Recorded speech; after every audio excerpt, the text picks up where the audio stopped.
우리 하나님 말씀 보실까요? 누가복음 23장입니다. 누가복음 23장 35절에서 37절까지 세 구절 말씀이고요. 누가복음 23장 35절, 36절, 37절 이렇게 세 절입니다. 우리 한 목소리로 같이 읽도록 하겠습니다. 누가복음 23장 35절에서 37절까지 말씀.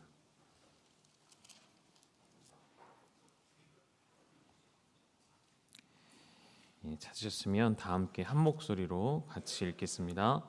백성은 서서 구경하는데 관리들은 비웃어 이르되 저가 남을 구원하였으니 만일 하나님이 택하신 자 그리스도이면 자신도 구원할지어다 하고 군인들도 희롱하면서 나와 신 포도주를 주며 이르되 내가 만일 유대인의 왕이면 내가 너를 구원하라 하더라.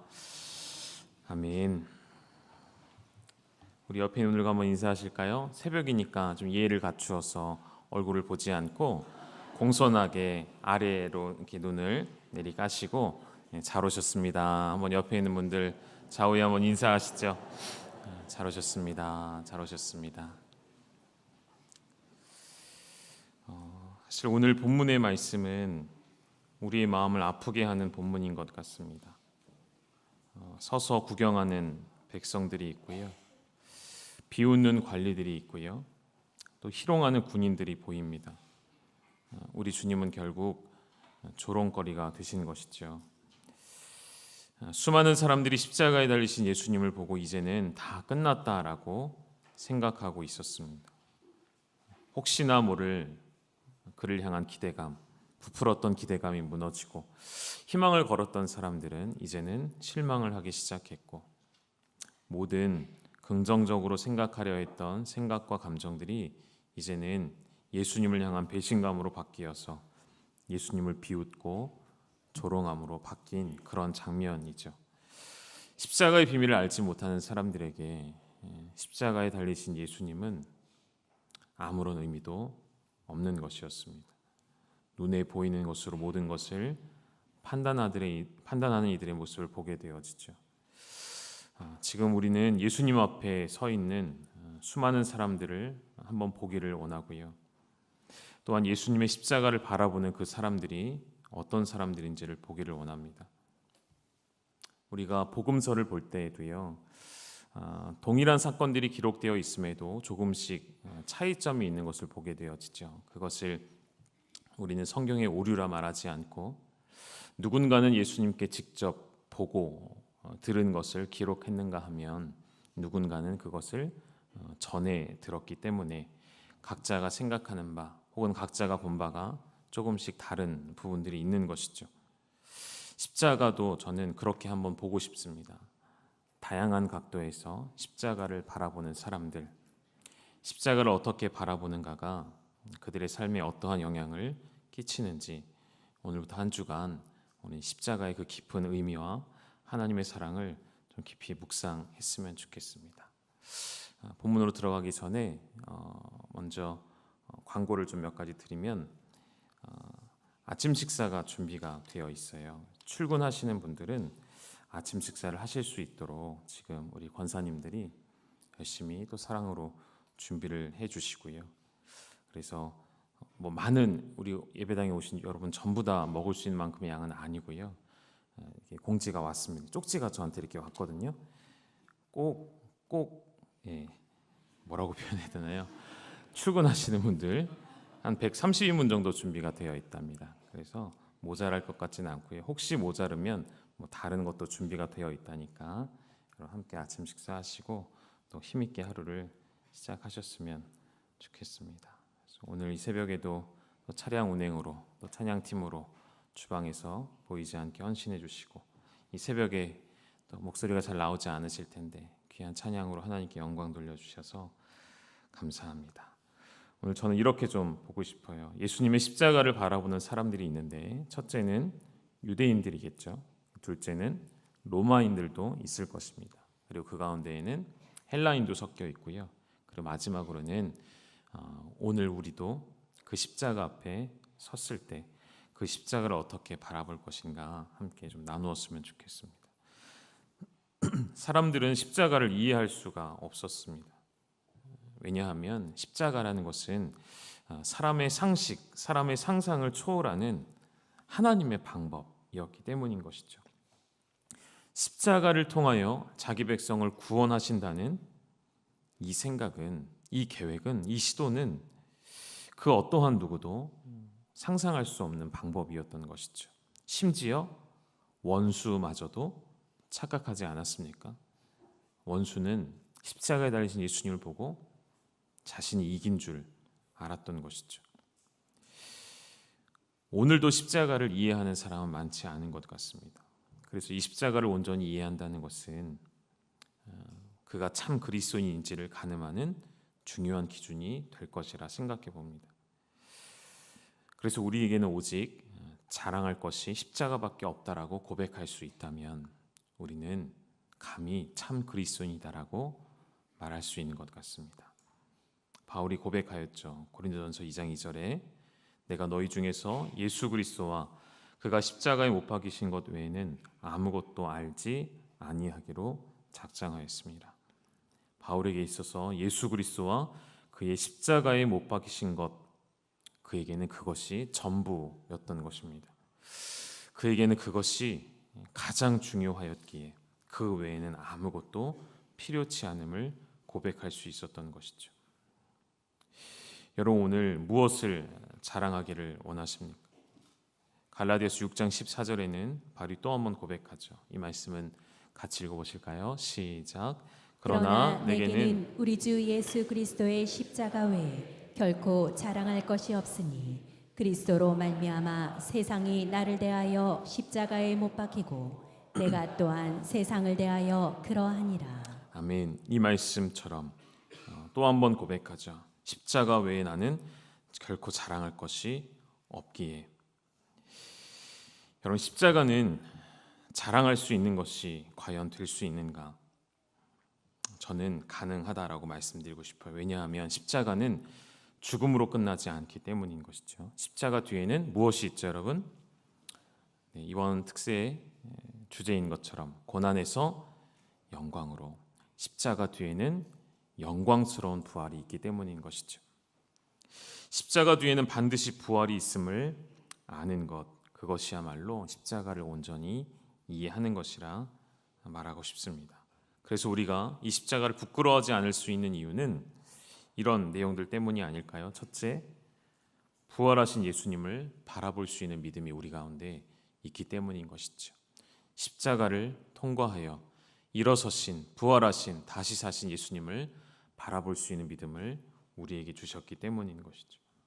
둘째, 그 십자가의 능력이, 다시 사신 능력이, 십자가에서 모든 죄를 깨끗게 하신 능력이 내게 임하여서 내게 효력이 되고 내게 경험이 되었기 때문인 것입니다. 실제로 로마에서는 그 당시에 매년 숫자를 헤아리기 어려울 만큼의 수많은 사람들이 십자가형을 사형 선고를 받았습니다. 대부분이 정치범들이었고요. 대부분이 흉악한 죄를 저지른 사람들이었습니다. 그런데 그 예수님이 이러한 십자가에 달리셨다는 것이 만일 후에 부활이 없었다면 예수님 또한 그저 로마에게 있어서는 정치범이나 혹은 이스라엘의 해방을 도모하는 그런 한 사람으로 취급받고 말았겠죠. 그러나 십자가 뒤에 있는 그 부활이, 그 십자가 뒤에 부활이 있었기에 예수님의 십자가는 전혀 다른 의미의 십자가가 되었던 것입니다. 정리해 보면 여러분, 부활의 사건을 알지 못하는 사람은 우리 주님의 십자가 사건을 결코 이해할 수 없는 것이죠. 적어도 오늘 이 새벽성에 나오신 여러분은 종교적 열심이 아니라 종교 생활을 하시는 분들이 아니라 정말 이 십자가에, 이 앞에도 세워져 있는 이 십자가의 은혜를 알고 십자가의 부활을 아시는 분들이시라 생각이 되어집니다. 여러분, 우리 교회가 저녁이 되면 이렇게 조명을, 경관 조명을 다 켜잖아요. 경관 조명을 다 켜면 이렇게 두 개의 십자가가 보입니다. 큰 두 개의 십자가가 보이죠? 뭘 저렇게 크게 두 개씩이나 해놓았나라고 생각하실 수도 있죠. 저는 그렇게 생각합니다. 이쪽에서 봐도 보여야 할 십자가, 저쪽에서 봐도 보여야 할 십자가, 여기서 봐도 저쪽에서 봐도 누구나 십자가를 한 번 더 볼 수 있기를 원하는 마음. 지나가는 모든 사람들이 십자가를 한 번이라도 더 보고 십자가의 의미를 한 번이라도 더 고민하기를 바라는 마음.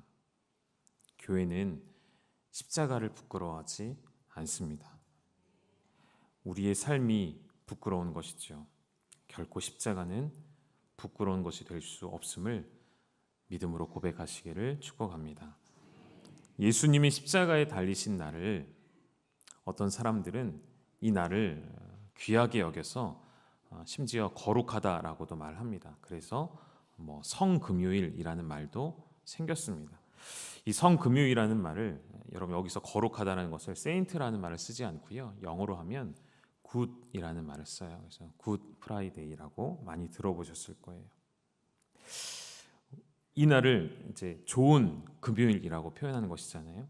여러분 왜 이 십자가에 예수님이 달리신 날이 좋은 날이 될 수 있는지, 자기 백성을 구원하기 위해 오신 하나님이 사람에게 붙잡혀 처참하게 처형을 당한 날임을 모두가 아는데 사람들은 이 날을 굿 프라이데이라 붙입니다. 그렇게 말할 수 있는 이유는 무엇입니까? 비록 십자가에 하나님 달리셨으나 사흘 후에 부활하셨기 때문이 아닐까요?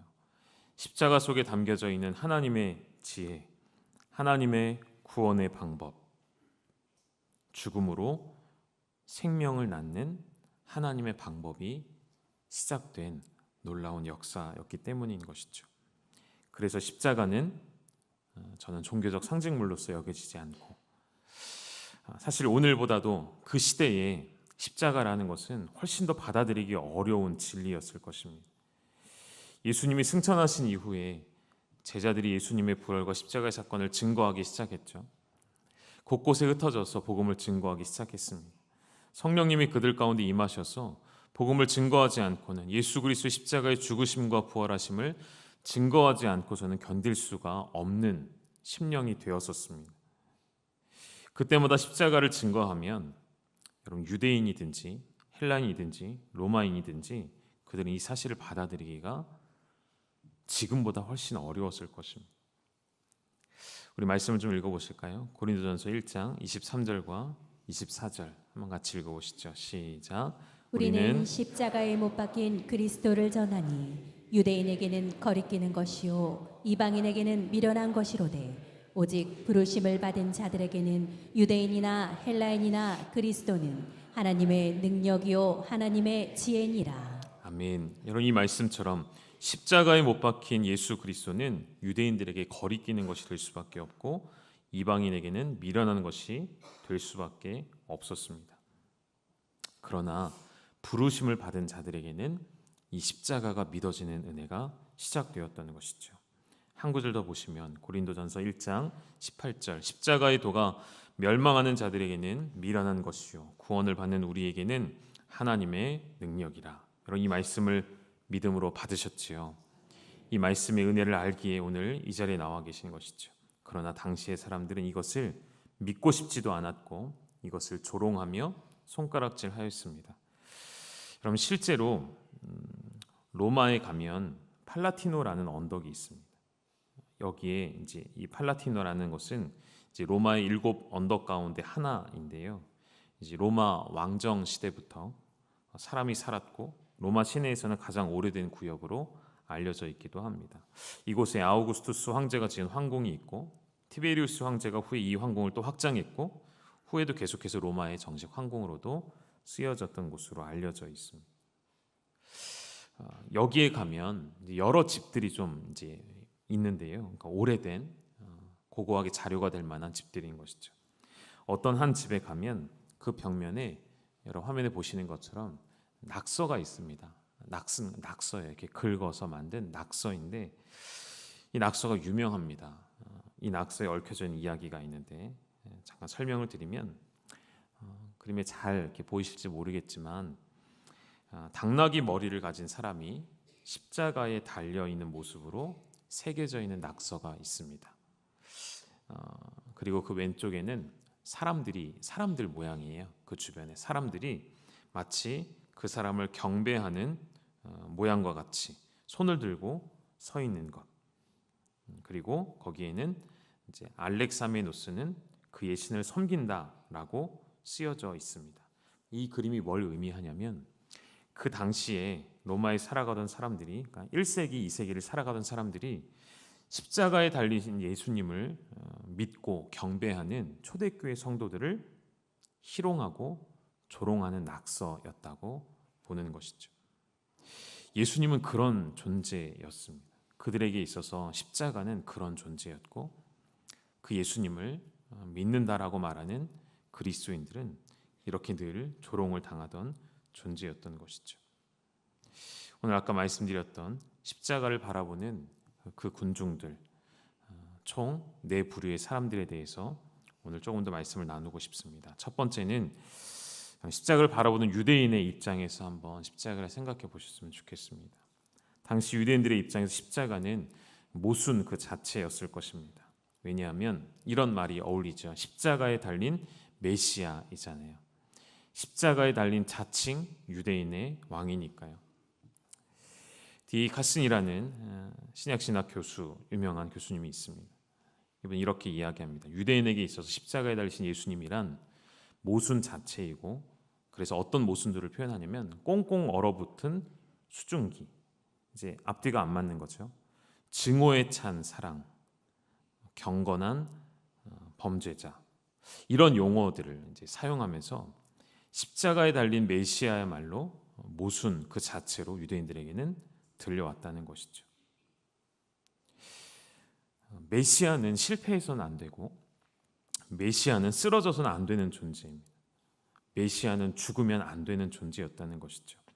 그런데 그의 죽음은 더군다나 십자가의 죽음이었고, 유대인들에게 있어서 왜 메시아가 십자가에 달리면 안 되냐면 신명기 말씀에 이런 내용이 있죠. 신명기 21장 23절에 보시면 같이 읽어보시죠. 시작.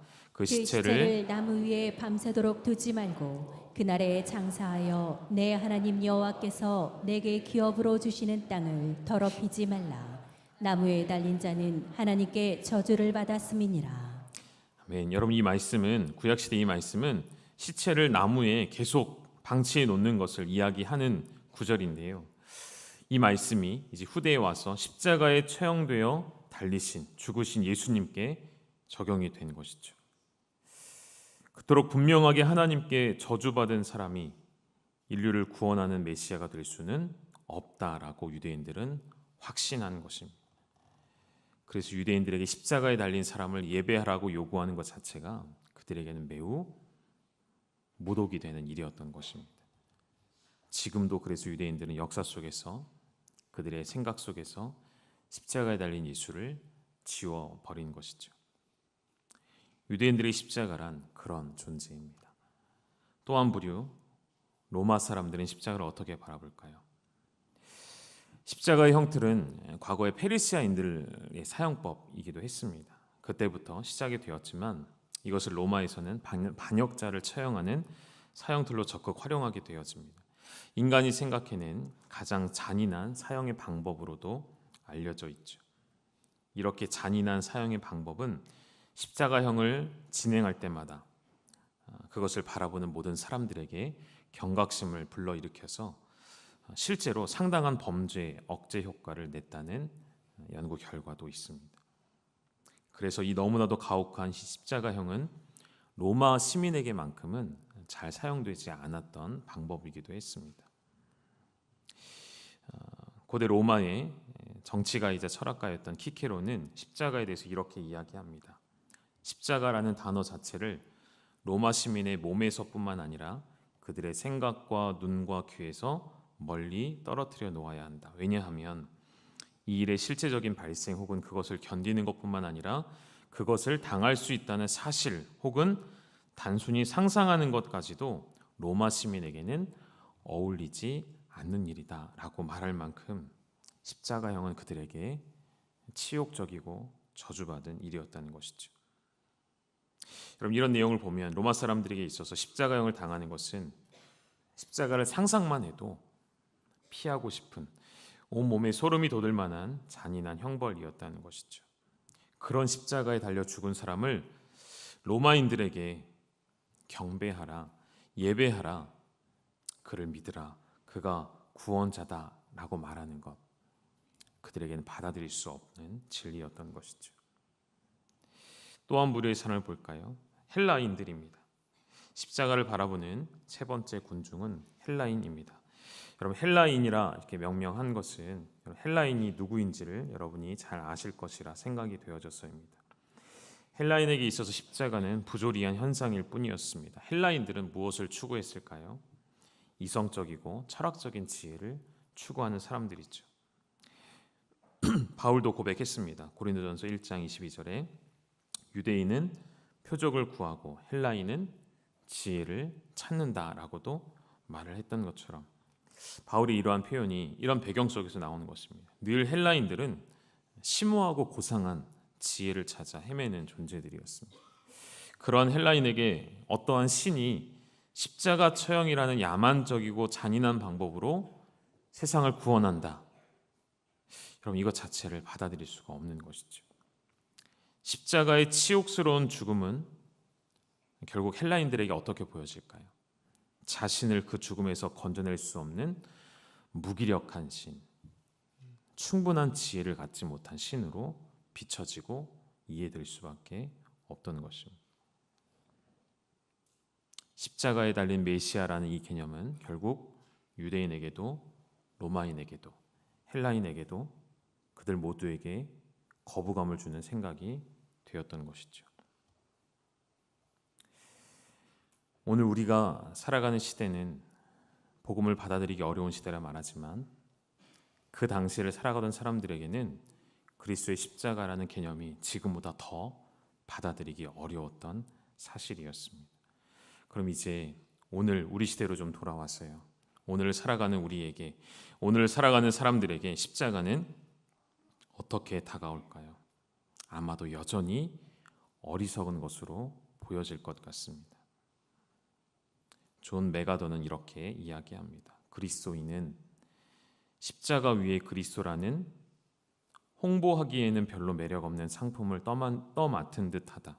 십자가는 사람들의 감성에 불쾌감을 주고 점잖은 사람들의 세련된 감정에 충격을 주는 약하고 수치스러운 이미지라고 이야기를 합니다. 여러분, 신은 죽었다라고 외쳤던 사람이 있죠. 니체이죠. 그가 그토록 십자가를 거부한 이유는 니체는 끊임없이 강조했던 것이 스스로의 운명을 개척해가는 어떤 초인의 개념, 그런 사람을 꿈꿔왔고 그것이 굉장히 이상적인 자신의 철학의 중요한 핵심으로 말을 했기 때문이에요. 십자가를 거부하는 이유는 십자가의 연약함 때문이었다고 해요. 니체는 그 십자가의 연약함을 마주할 수가 없었던 것입니다. 그런 나약함의 상징물인 십자가를 받아들일 수가 없었다는 것이죠. 이것이 오늘날 현대인들의 마음일 수 있다는 것입니다. 오늘날 사람들이 추구하고 좋아하는 것은 무엇입니까? 아름다운 것, 혹은 강한 것, 혹은 힘이 있는 것. 고난과 고통은 피할 수 있는 것이 좋겠고 쾌락을 추구하며 살아가는 것이죠.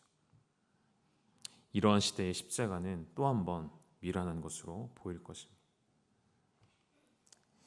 영국의 한 믿지 않는 철학자가 이렇게도 말을 했대요. 기독교는 지성적으로도 멸시할 만하고 도덕적으로는 붕괴할 만한 일이다 라고 표현합니다. 이것이 한 사람의 주장이 아니라 오늘날 지성을 가진 이 시대의 사람들의 표현이 아닐까 생각합니다. 다시 한번 우리 말씀을 읽어볼까요? 고린도전서 1장 23절의 말씀은 여전히 유효한 것 같습니다. 다시 한번 읽어보시죠. 시작. 우리는 십자가에 못 박힌 그리스도를 전하니 유대인에게는 거리끼는 것이요 이방인에게는 미련한 것이로되. 아멘. 여전히 예수 그리스도는 사람들에게 거리끼는 것이 되고 사람들에게는 미련한 것으로 보이는 것 같습니다. 여기에 사용된 거리낀다라는 단어는 우리가 흔히 사용하는 스캔들이라는 단어 있잖아요. 그 단어가 이 헬라어의 스칸달론이라는 거리낀다라는 단어에서 파생된 단어입니다. 그러니까 스캔들이라는 말은 무언가 걸려 넘어지게 한다는 의미예요. 십자가는 사람들에게 걸려 넘어지게 만드는 미련한 것이라 여겨진다는 것이죠. 과거에 율법에 매여서 율법을 지킴으로 구원받고자 했던 유대인들에게 예수의 십자가를 믿고 구원에 이른다는 말은 그들에게 걸림돌에 불과했다는 것이죠. 장애물에 불과했다는 것이죠. 오늘도 마찬가지로 십자가와 부활을 오히려 빼고, 이 기독교에서 십자가를 빼고 부활을 빼고 예수님이 가르쳐 주신 말씀들, 또 다른 십계명의 여러 도덕적인 말씀들, 서로 사랑하라, 부모를 공경하라, 정직하라, 도둑질하지 말라, 착하게 살라, 여러분 이런 내용만을 증거한다면 어쩌면 이 세대 사람들이 마음을 열지도 모르겠습니다. 기독교에 대한 거부감을 가지지 않을지도 모르겠습니다. 그러나 여러분 우리가 전해야 할 것은 그것이 아니죠. 기독교의 복음의 핵심은 그것이 아니죠. 이런 복음의 핵심은 무엇입니까? 십자가에 못 박힌 그리스도를 믿으라는 것이죠. 2000년 전에 십자가에 초라하게 죽으신 그 예수님을 나를 위해 십자가에 달리신 주님으로 받아들이고 믿으라는 것. 여러분 이것을 빼고 우리가 어찌 복음을 이야기할 수 있겠습니까? 이것을 빼고 어찌 우리가 하나님을 믿는 사람이라 말할 수 있을까요? 성경은 예수님 그 자체를 걸림돌이라고, 거치는 바위라고도 표현합니다. 로마서 9장 33절에 보시면요, 기록된 바 보라 내가 걸림돌과 거치는 바위를 시온에 두노니 그를 믿는 자는 부끄러움을 당하지 아니하리라. 로마서의 말씀입니다. 여러분 예수님은 십자가에서 기적이 일어날까 생각해서 일말의 기대감을 가지고 바라보고 있는 모든 군중들에게 여전히 걸림돌이 되었고 부딪히게 만드는 바위가 되셨습니다. 그러나 우리 주님 예수 그리스도의 십자가를 하나님의 지혜로 받아들이는 사람에게는 우리 예수님이 걸림돌이 아니라, 부딪히는 바위가 아니라 구원의 반석이 됨을 믿으시기를 축복합니다. 말씀 한 구절만 읽고 정리할까요? 시편 95편 1절입니다. 같이 읽어보시죠. 시작. 오라 우리가 여호와께 노래하며 우리의 구원의 반석을 향하여 즐거이 외치자. 아멘. 사랑하는 여러분, 우리에게는 이 십자가가 부끄러운 것이 아니라, 이 십자가가 지혜가 없는 무기력한 신의 모습이 아니라 우리에게 이것이 믿음의 구원의 반석이 되게 하셨으니 그 은혜를 가지고 우리 믿음의 여정을 함께 걸어갈 수 있기를 소망합니다. 십자가는 결국 이 세상 나라와 하나님 나라 사이에 경계선으로 서 있는 것 같습니다. 하나님 나라와 이 세상은 본질적으로 다른 것이기 때문에 서로 배타적일 수밖에 없는 것이죠. 십자가 밖에 있는 세상 사람들의 눈에는 여전히 참으로 어리석고 답답한 십자가로, 미련한 십자가로 보이지만, 그러나 십자가의 감춰진 비밀을 깨닫고 십자가 안으로 들어오게 되어지면 이 십자가야말로 우리를 구원하는 유일한 방법, 하나님의 지혜, 하나님의 능력이 되는 것이죠. 이 사실을 믿게 되어진 여러분을 주님의 이름으로 축복합니다. 이 믿게 되어진 사실을 이번 한 주간도 세상 가운데 나타내며 증거하며 자랑하실 수 있기를 주님의 이름으로 축원드립니다. 우리 같이 좀 찬양.